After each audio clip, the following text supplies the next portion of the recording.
In the name of the Father, and of the Son, and of the Holy Spirit. Amen.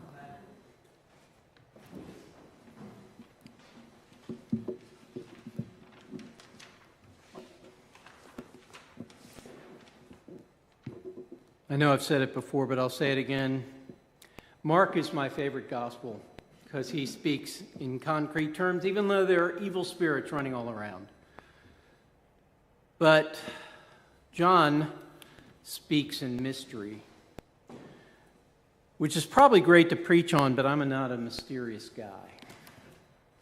So when we get into things like his farewell discourse, there's a lot of esoteric stuff that is both hard to understand without the esotericism, but also hard to understand without having a sense of mystery yourself.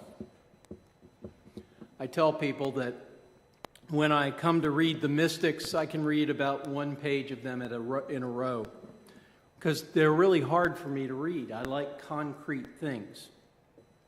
So I'm going to tell you a story first. 30 days after I was ordained to the, 30 days after I started my first job, I was a deacon. And the rector of the church went on his normal summer vacation, which was 4 weeks in one of those Rhode Island towns that is right on the beach. I was in the New York area.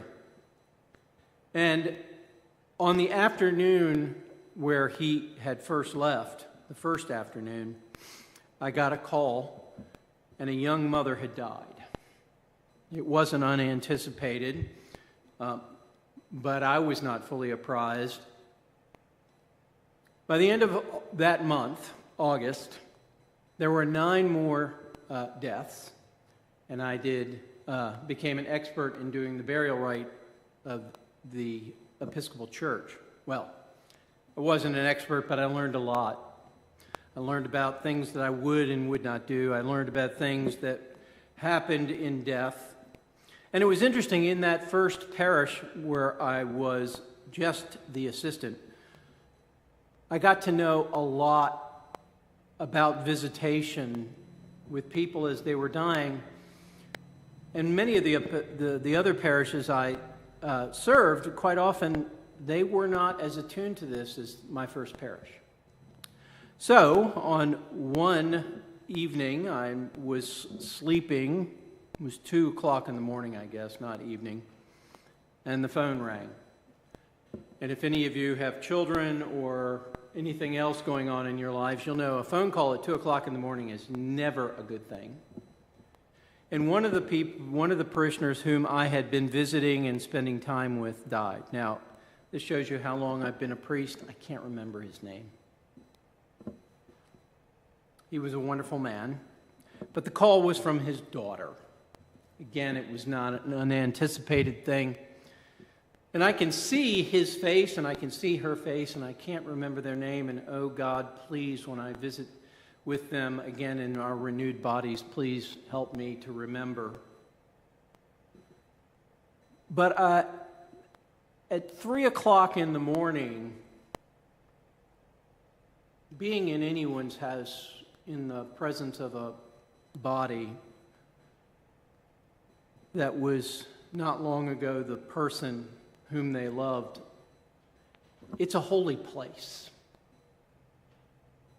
It's a holy place because all of the meaning of their lives and the people who love them sort of are compressed into that place and room.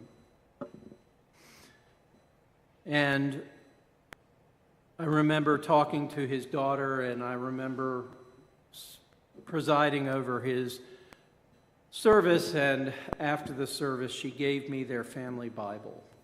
I eventually had to give it away because it was one of those real family Bibles. It was about that thick and about that wide and big letter writing, and they had their names in it. And I don't know why she didn't know what to do with it. She did not want it. She's actually a churchgoer, but who needs a family Bible anymore, right? So she gave it to me, and I brought it along with me for all of my stops until I got to Virginia, and I gave it to somebody who loved family Bibles. So it found a good home. But I remember the mysticism of visiting somebody at 3 o'clock in the morning. Now, I will tell you the secret to my pastoring. I listen. I shut up and I listen. It's a piece of advice I would give to any priest. Now, I will also be honest, I listened and shut up mostly because I had no idea what you tell anybody in the face of that kind of loss. I still don't. But you can be present with them. You can listen to their stories. You can hold their hand. You can understand the sacredness of the interaction between the two of you.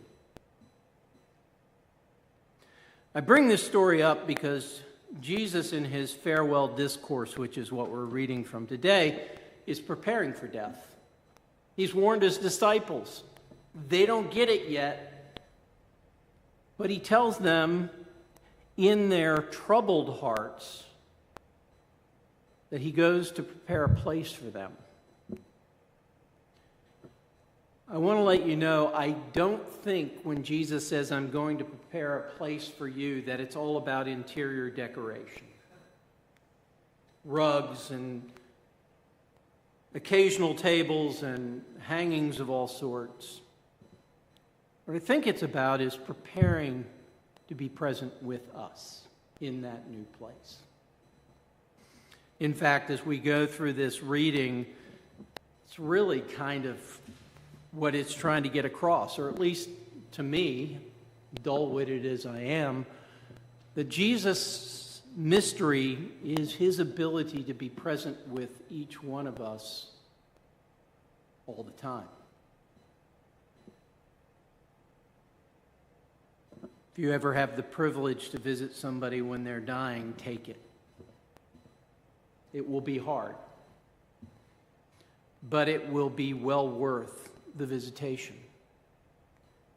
Because as I said a few weeks ago, I think the reason we have sacraments is to understand the sacramental nature of each person who lives. And to be able to experience that sacrament in a quiet room, in somebody's house, or in a hospital room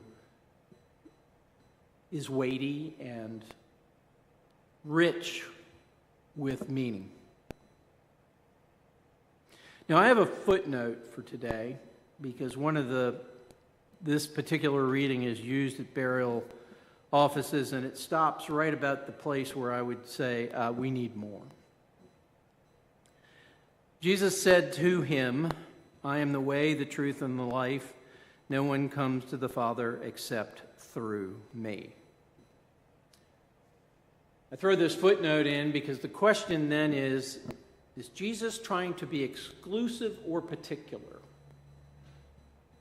Now, I will tell you that when I read the whole Gospel of John, in addition to the universality that is projected through this thing, starting with the opening lines about creation, I also think it was addressed to a particular church in a particular place and time, and this is what they needed to hear. Jesus, being the good Episcopalian that I am, can be both particular and universal at the same time. How do you like that for a theology? And you don't have to choose. Now, I will tell you, I think that there are ways that people can not have a place in Jesus' house. And that's if they aren't willing to accept his personal offering. But I don't know where and when that happens. That's above my pay grade.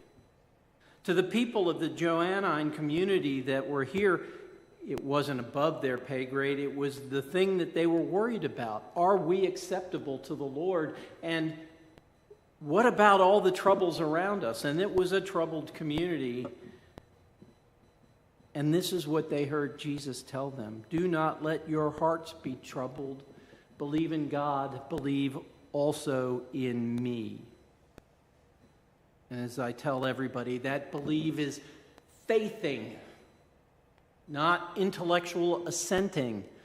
It is giving your heart and body and being over to the person of Jesus Christ. And when God, who is unseen and unknown and no icon can represent, sent Jesus, the disciples, the Johannine community, Paul, when they got down to it, when they went looking for God, they found the face of Jesus. Somebody they could touch, somebody they could get their mind around, somebody who had walked the paths of Palestine with them, somebody who'd been in Jerusalem, somebody who shared their understanding of God through Jewish theology and practice.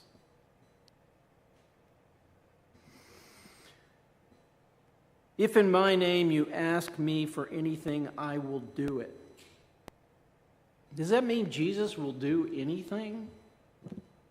I don't think so. I think just like the way, the truth, and the life, the intention here is for us to begin to receive the ways of God into ourselves in that mysterious kind of way that I have no idea how to explain. I am in you and you are in me. Somebody can explain it, but I find it an incalculably hard way of expressing, but true. So please forgive me for neither remembering the man I buried nor his daughter. But for a few moments in my life, I was in her and she was in me. And so was her dad. And if Jesus has promised that he is the way, the truth, and the life, and that going through him means going to the Father, then we have something to rest our fears and troubles on that is far superior to anything else. If we are a society or an individual worried about meaning, reading the Gospel of John, you could do worse. Trying to be present to your neighbor could be a practice all its own. I don't know how to save the world. In fact, I don't know how to save anybody. But I can sit with someone and be quiet. It recognizes their dignity and their life as a human being. And it allows God and Jesus and the Holy Spirit to do the work that we cannot do. Believe me that I am in the Father and the Father is in me. But if I do not, then believe me because of the works themselves. That's as close as John's ever going to get to practical stuff. But Jesus was the work, and he was the person in whom they could trust. Believe in God. Believe in Jesus.